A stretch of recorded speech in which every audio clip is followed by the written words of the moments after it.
स्वागत है आपका। नमस्ते भारत लगातार जारी है और आज पश्चिम बंगाल की 3 विधानसभा सीटों पर उपचुनाव हो रहे हैं। भवानीपुर, जंगीपुर और शमशेरगंज में वोट डाले जा रहे हैं। भवानीपुर सीट से ममता बनर्जी चुनाव लड़ रही हैं और ये ममता की परंपरागत सीट रही है, लेकिन पिछले चुनाव में उन्होंने नंदीग्राम से चुनाव लड़ा था, जहां बीजेपी के शुभेंदु अधिकारी से वो हार गई थी। आज भवानीपुर उपचुनाव को लेकर सुरक्षा के खास इंतजाम किए गए हैं। मतदान केंद्रों के 200 मीटर के दायरे में धारा 144 भी लागू की गई है।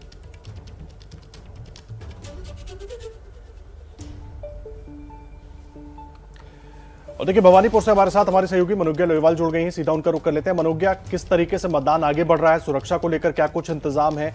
और क्योंकि उपचुनाव है और बीजेपी भी इस बात को जानती है और टीएमसी भी इस बात को जानती है और ममता के लिए जीत बिल्कुल आसान वहां पर नजर आ रही है।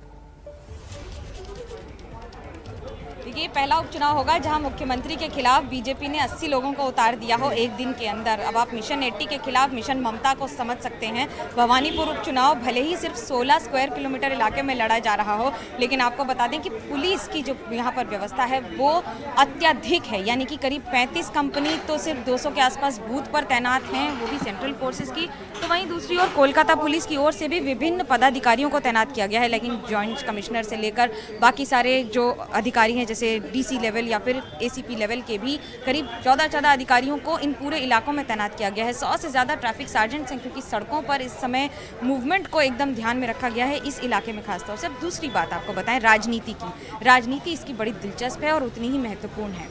पहला कि इसके में अभी तक ममता बनर्जी या 2011 में जब दोबारा उपचुनाव लड़ी थी, 2000 यानी कि दक्षिण कोलकाता सीट से रिजाइन करने, इस्तीफा देने के बाद, तब जीती थी करीब 90,000 वोट से ज़्यादा से। दूसरी बार 2016 में मार्जिन थोड़ा कम हुआ, 50,000 के आसपास आया। लेकिन जो 2016 का चुनाव यानी कि 2021 का चुनाव था, उसमें मार्जिन, क्योंकि शोभनदेव चट्टोपाध्याय थे, वहाँ मार्जिन करीब 26,000 के आसपास था। इस बार लड़ाई मार्जिन की भी है, इस बार लड़ाई जीत की भी है और इस बार लड़ाई अपना वर्चस्व स्थापित करने की है और दोबारा मुख्यमंत्री की शपथ लेकर बतौर विधायक जाने की है विधानसभा में। पार्टी में दोनों में से किसी ने कमी नहीं छोड़ी है। अगर मैं ये कहूँ कि बीजेपी ने अपनी पूरी ताकत झोंकी है, तो टीएमसी ने भी अपना पूरा मंत्री परिषद उतार दिया था। आज ही ये वही बूथ है जहाँ पर मुख्यमंत्री ममता बनर्जी शाम 4 बजे वोट करेंगी और पार्टी के राष्ट्रीय महासचिव अभिषेक बनर्जी थोड़ी देर में आकर अपने मतदान का उपयोग करेंगे। लेकिन दूसरी बात आपको बता दें, बाकी सारे मंत्री वगैरह आज कई इलाकों में यहाँ पर आज मतदान करेंगे। मतदान में इस सीट की खासियत रही है, पिछली बार करीब 60 से 70% के आसपास परसेंटेज रहा है वोटिंग का, जो कि बाकी बंगाल के एवरेज से थोड़ा सा कम रहता है, क्योंकि ज़िलों में हमेशा हाई वोटिंग होता है और उपचुनाव में वोटिंग और भी ज़्यादा इस पर असर करती है। दूसरा एक महत्वपूर्ण पहलू ये है कि ये वो इलाका है जहाँ पर बहुत सारे गैर बांग्ला भाषी लोग रहते हैं। करीब 40% हैं जो बांग्ला भाषी नहीं हैं। जैसे इसमें मुस्लिम्स तो 20% हैं, लेकिन उसके अलावा 40% है, जैसे सिख हों या फिर बाकी समुदाय के लोग हों जो यहाँ पर रहते हैं, गुजराती समाज हो या फिर मारवाड़ी समाज हो। और उन सब के बीच में अपनी पैठ बनाने के लिए मुख्यमंत्री ने भी कई सारे भाषण हिंदी में दिए थे। तो लड़ाई इस बार ये कही जा रही है कि भवानीपुर से भारत तक की है। बिल्कुल, आप बने रहिए मनोज्ञा हमारे साथ। आगे आपसे अपडेट्स लेंगे, जानेंगे कि सुरक्षा को लेकर और क्या इंतजाम है, क्योंकि प्रचार प्रसार की हम बात करें, उस दिन हिंसक तस्वीरें भी कुछ सामने आई थी। आज पुलिस की तरफ से क्या विशेष तैनाती है, इस पर भी अपडेट्स आपसे लेंगे। वहीं ममता बनर्जी को नंदीग्राम से उनके ही पुराने सहयोगी यानी कि शुभेंदु ने मात दी थी और इस बार ममता के सामने बीजेपी ने प्रियंका को उतारा है। प्रियंका टिब्रेवाल से बात की मनोज्ञा ने, सुनिए। भवानीपुर विधानसभा सीट पर आज उपचुनाव हैं और बीजेपी की उम्मीदवार प्रियंका टिब्रेवाल हमारे साथ हैं। प्रियंका, क्या महसूस कर रही हैं आज? देखिए, लोग अभी उतरेंगे, अभी सो के भी नहीं उठे हैं, उतरेंगे तो अच्छा ही होना चाहिए और अगर जेन्युइन वोटिंग होती है तो हमारे फेवर में ही जाएगी। जेन्युइन वोटिंग का क्या मतलब है? देखिए, जैसे लोग बाहर से लोग लाते हैं ज़बरदस्ती रिग करके वोट देने के लिए, इतना डर क्यों है? क्यों एजेंट्स को बैठने नहीं देना चाहते किसी और पार्टी के? बिकॉज उनको मालूम है लोग इनके लिए वोट नहीं करेंगे। तो ये ज़ोर ज़बरदस्ती से डेमोक्रेसी में जीतना चाहते हैं, जो कि संभव नहीं। लेकिन हाँ, अगर जनता अच्छे से उतरे पूरी तरह से और वोट हो तो वो हमारे फेवर में ही होगा।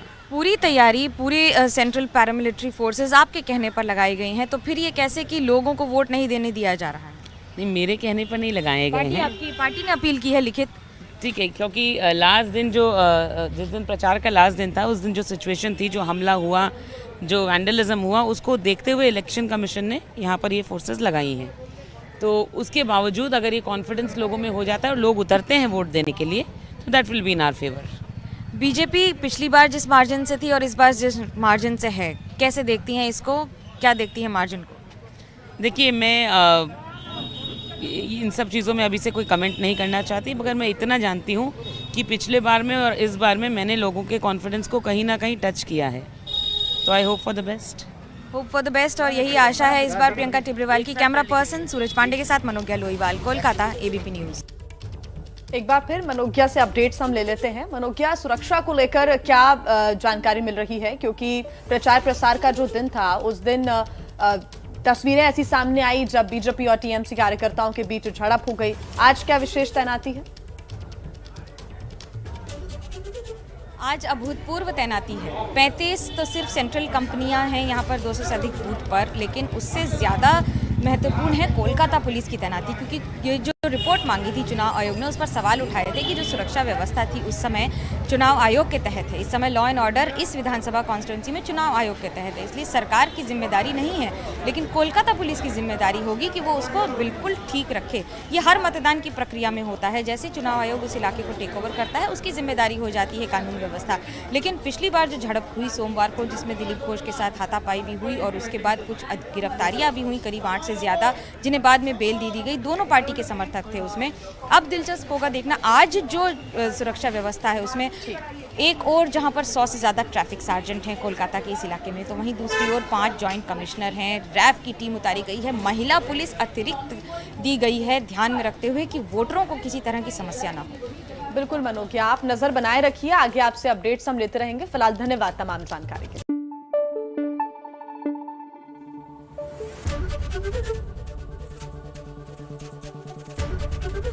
एबीपी न्यूज आपको रखे आगे।